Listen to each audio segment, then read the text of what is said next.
Hello, or welcome to my channel, or welcome back to my channel. My name is Joanne and I'm a Dutchie, and I want to learn about life and living in Australia because it's way down there and I'm afraid of flying. So the only way to do it at this point is looking at YouTube videos about life and living in Australia. And together with its ever-growing community, I'm learning a lot. So if you want to join me and we learn together more about how it really is in Australia, then follow my channel. And for today, we're going to take a look at the RFDS, the Australia's Flying Heroes, because I had a comment and I will picture the comment in the video once I'm editing it, and talking about the huge distances there is inside Australia. And I was thinking, how are we going to do this in case of an emergency? Because a lot of the people live on the coast, on the east side, so there's the big cities. But there's also the Outback, and if something happens over there, you cannot say, oh, it's 20-minute drive, go up to it. It won't. So, yeah, I was looking at the Australian Flying Heroes, and that's what we're going to do in this video. And I start, of course, with a like, and then we're going to take a look at this video.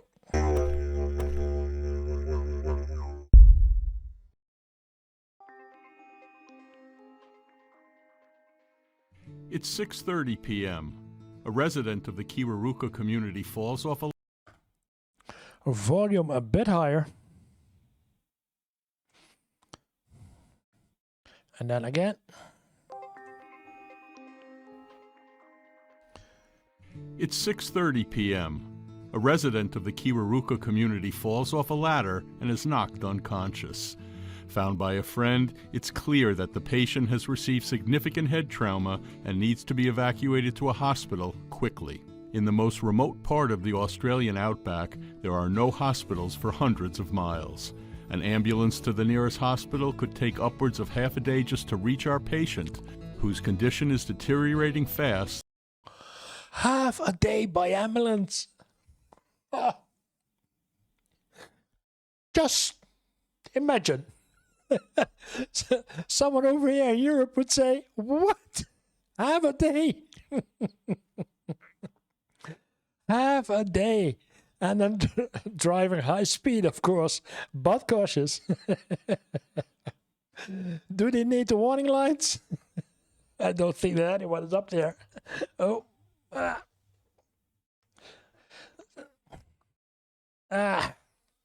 So, half a day. And another half day to bring them back to the hospital. Yeah.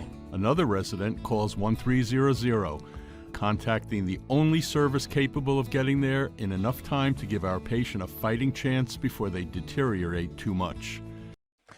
1300, is that the emergency number like we have in Europe? 121, 112, ooh, 112, and in America 911, or just the service 1300?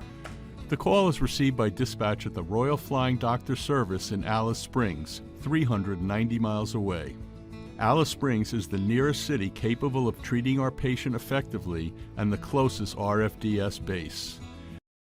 And Alice Springs is almost in the middle of Australia, so you can easily fly every direction in the Outback. Yeah, good point. The crew are briefed as they start off their Pilatus PC-12, and within minutes, Flying Dock 872 is airborne. The Kangaroos community airstrip is not paved, controlled, or even illuminated in the same way as large airports. When the doctor's coming, it's a community effort to prepare the runway. The sun's going down, and without light, the runway will be invisible to the pilot. Oh, a group of the townspeople set out onto the yeah. runway in their vehicles to quickly light the strip's gas canisters that line the runway. Less than 45 minutes after takeoff, the Pilatus lands, carrying a pilot and a flight nurse who checks our patient's vital signs and evaluates their condition. They are placed onto a stretcher and lifted onto the plane. The doors are shut, the engine is started, And just like that, our patient is whisked away into the night sky. Stabilized on the flight, within the hour, our patient will be received at Alice Springs Hospital. For a journey that would take maybe more than a day by road, this whole ordeal is over in about 3 hours. What was But still, 3 hours and 3/4 of an hour to get there.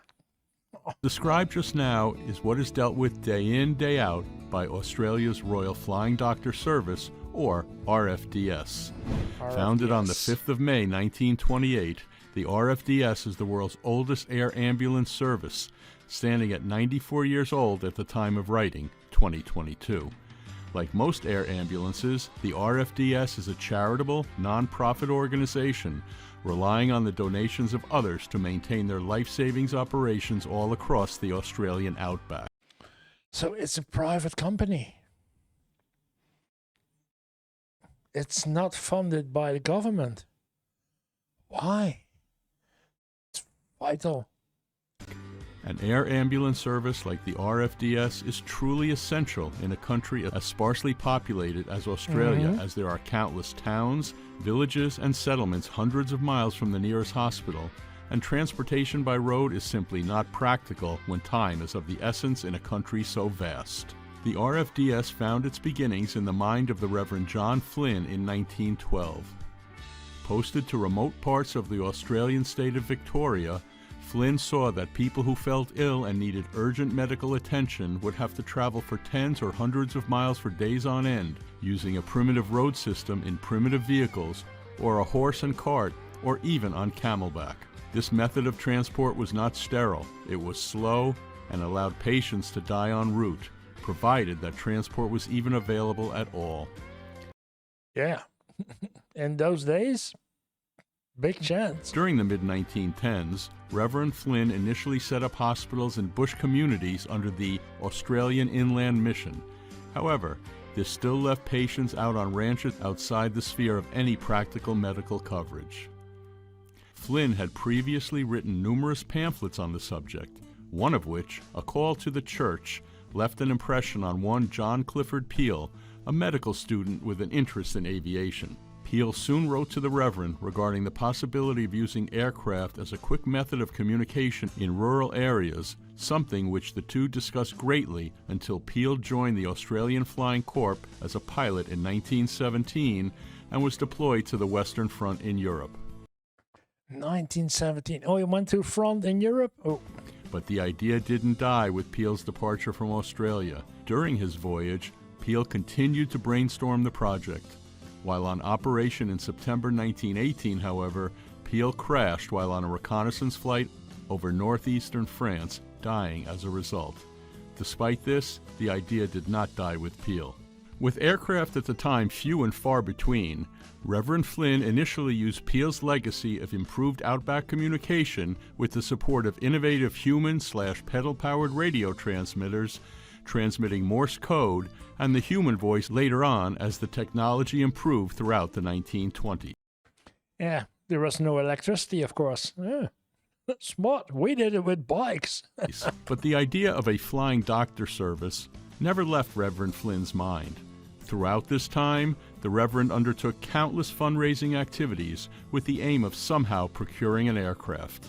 A handful of experimental aerial medical evacuations were carried out in 1926 and 1927 as proof of concept, and in 1928, Reverend Flynn entered into an agreement with the Queensland and Northern Territory Aerial Services, or Qantas to you and I. This agreement saw Qantas lease Reverend Flynn one single-engine de Havilland DH-50 called Victory, operating under the name of the Australian Aerial Medical Service. With Qantas pilot Arthur Affleck at the controls, the new medical air service set out on its first mission from Cloncurry to Julius Creek, both in Queensland, with Surgeon Dr. Kenyon Welch on board, and thus Australia had just pioneered the concept of the air ambulance. Even though it had to rely extremely heavily on public fundraising during the Great Depression of the 1930s, the Flying Doctor Service had made a distinct impression on the Australian public as an indispensable asset to Australian and outback life, using pioneering technologies to improve the ways of life and survivability of those out in the bush. So it's already nearly a century that this service is available, that this service exists. Wow, a century already. So that's even with the old days. Wow, there was still a big risk because airplanes in the old days, it was still an airplane with a lot of problems. So taking a lot of risk there, but wow. In fact, even during the Great Depression, the FDS continued growing and going from strength to strength, adding types such as the de Havilland DH-50s, fox moths, dragons, doves, and the de Havilland Australia DHA-3 drover, and the fleet only continued to grow. In 1942, it was renamed to the Flying Doctor Service, and later given the Royal prefix in 1955, bringing us to the Royal Flying Doctor Service we know today. Royal Doctor Service. So I assume that there will be some royalty paying, making donations to the service. So as of today, the RFDS operates 80 aircraft that are essentially flying intensive care units. 80? Their current fleet consists of 4 main types, including 30 Beechcraft 200s and 200Cs, 10 Beechcraft 300C and 350s, 1 Beechcraft 360, 35 Pilatus PC-12s. All those names doesn't ring a bell to me. They all look very nice planes, but I don't know it. And 4 of their current flagship and largest aircraft, the Pilatus PC-24s, which is currently the RFDS only jet type. Each aircraft is delivered as is, with none of the air ambulance interiors fitted until after they land in Australia. Yeah, how do you fit in it? I did some Red Cross emergency work a lot, so yeah, in an airplane, and I'm afraid of flying, so you won't get me in there unless I'm unconscious.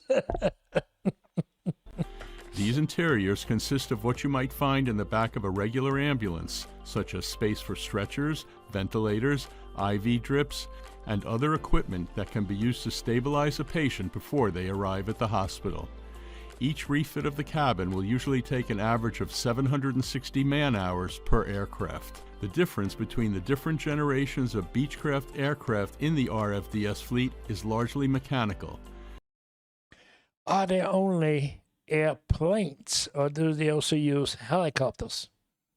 Because then you can easily land in places where there's no airstrip, and you can transport your patient directly to the hospital and on the roof off. And so are there only airplanes or also helicopters? He didn't tell that. He only talks about airplanes. As well as differences in avionics, but their dimensions remain the same. In addition to the flight crew, usually just 1 pilot, the Beechcrafts have space for 2 stretchers and 3 flight nurses if need be, but usually only operate with just 1 flight nurse. They can all cruise at 312 knots, with a range between 1235 and 1806 nautical miles depending on the variant. The Pilatus 12 is the largest single type in the fleet. It too has the capacity of 3 flight nurses and 2 stretchered patients, although usually only 1 nurse, but has a minor lead in terms of practicality over the Beechcraft, as the cockpit doors allow the pilots to perform a walk-around without having to disturb a patient in the cabin. It can cruise at 285 knots for 1,845 nautical miles. The Pilatus PC-24 is the largest type operated by the RF. Yeah, he talks specifically over the types of airplanes using in the RFDS. But not, yeah, okay, it's clear what they do, but... FDS. Called emergency wards, the PC-24 has a capacity for 3 stretchered patients and up to 4 medical flight crew. With only 4 in the fleet, these aircraft have to be based across the country in order to maximize their speed and range in the widest radius. Currently, they are based in Jandakot, as well as Broome, West Australia, and in Adelaide, South Australia. The PC-24 can cruise at 440 knots for 1,800 nautical miles, an enormous reduction in response time. The RFDS was the first operator of the PC-24 as an air ambulance, with it also now being used in Sweden and the United States in similar roles. In addition to these fixed-wing aircraft, there they are. Question is answered. the RFDS also operates 2 Airbus helicopters EC-145s out of Perth, Western Australia. The RFDS currently operates out of 45 bases all over Australia. Yeah. So I guess from Alice Springs we'll do the Outback together with Darwin and Broome and Port Hedland. all across Australia. They are reflective of both the population centers of the Australian people and the availabilities of hospitals therein. As a result, many of their bases are located in the eastern end of the country.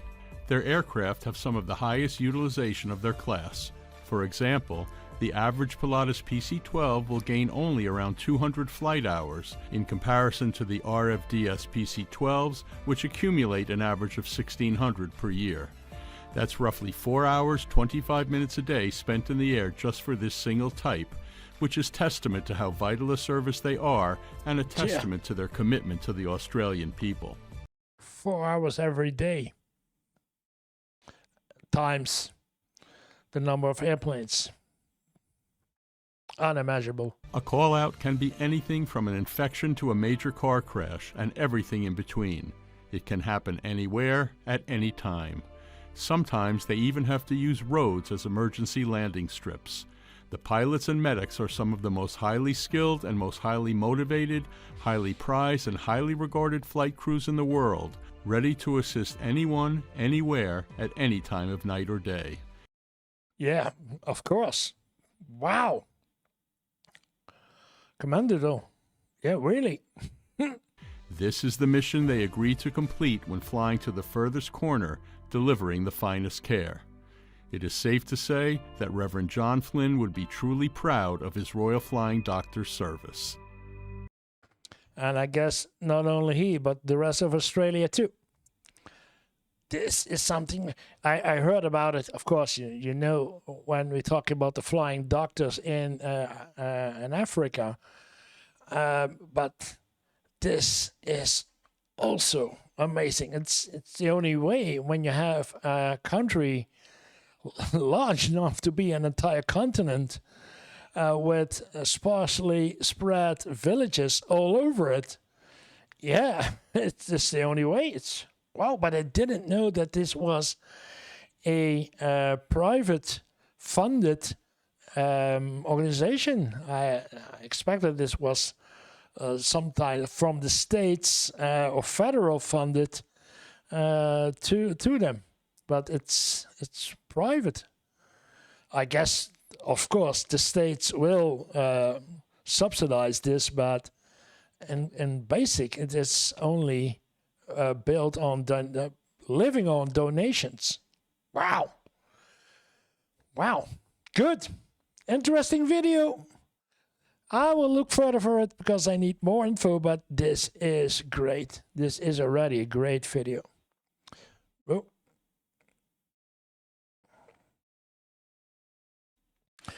And if you like to see more of my videos, then this is a good place to start with. And otherwise, it would be really appreciated if you hit the subscribe button. Thank you for watching and see you in the next Australian video.